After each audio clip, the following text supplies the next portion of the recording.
Gio Halalon, umalis na pala sa Northport? Nakakagulat ba? Dahil niline up na pala siya ng isang team sa MPBL, ang Pangasinan Heatwaves. Nagiging first option na ba ngayon ng ilang mga PBA players ang MPBL? Dahil bukod sa lumalaki ng sahod doon, abay mas dumarami na rin ang viewers nito across the country at mas nagiging exciting pang lalo. Simon Enciso, binagsak na ng SMB sa kanilang roster at dahil dyan posibleng maglaro din daw siya sa MPBL or ang pinakamalapit ay sa KBL. At ito ay ayon sa kanyang agent. Tara, pag-usapan agad natin.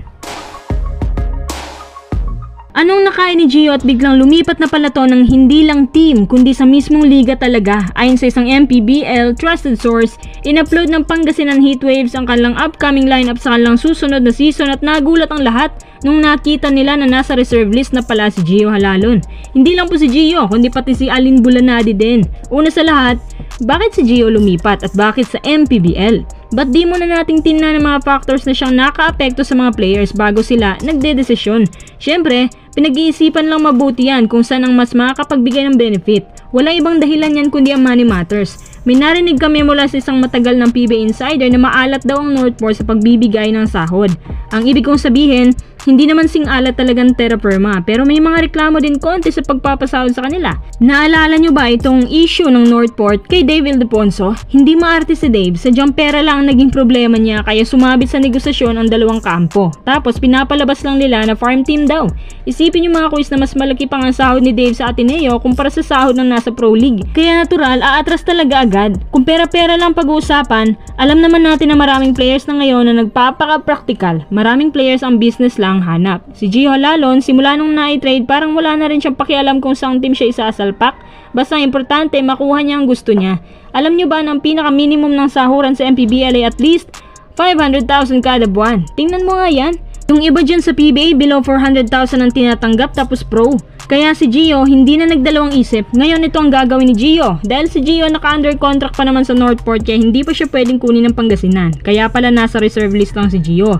Dahil naghihintay lang Pangasinan na mag-expire ang kontrata niya. Tapos, mag-i-exercise si Gio ng rights niya at aalis sa PBA. Pati si Bulanadi nabigyan tuloy ng isa pang opportunity. Good option din talaga itong MPBL. So paano ba yan? Galaw-galaw din PBA. Kasi kahit ang gagaling ng mga players nila, pero kung maliit naman ang tinatanggap, lilipat pa rin sila. Yung ibang mga nasa KBL at B-League, open na rin na maglaro sa MPBL.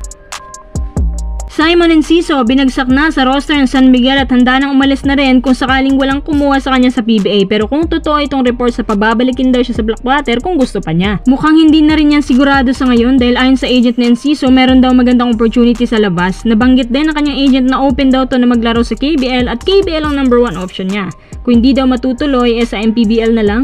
Kung ako kay Enciso bago siya maglaro sa MPBL, maglaro siya sa KBL para at least ma-experience ng ibang level na basketball sa labas. Kaysa naman unahin yung MPBL tapos sa KBL maglalaro siya na aging na, diba? Ang MPBL nandyan lang yan. Si Enciso nagka-coverage ng 10 to 11 points per game especially nung nasa Blackwater pa siya. Isang prolific scorer ito at 3 of 5 sa jumpers. Siguro naman may kukuha sa kanya sa liga sa labas. Kahit sa Division 2 pa yan malaki ang sahod. Nga pala, dahil binagsak na si Enciso ibig sabihin may ibang guard sila na pupusuan ngayon na kukunin. Alam niyo naman itong SMB hindi napapagod sa panunungkit. Ayon sa spin, decision umano ng mismong management at coaching staff na iwan siya. Kaya pala recently hindi rin siya masyadong ginagamit. Dagdag pa doon na hindi lang pala si Enciso maapektuhan sa galawang to. Marami-rami daw at halos puro guards pa. Sa katunayan, sa katayuan ni Enciso na medyo aging na ng konti, deserve niya pa rin ang good career. Ang SMB kasi sobrang loaded na dahil sa dami ng kinukuha lalo't at nandyan si Wami Chongson na siyang pumalit sa kanya. At nagpapasalamat naman siya sa SMC management. Anyway, good luck sa bago mong tatahakin, Simon Enciso.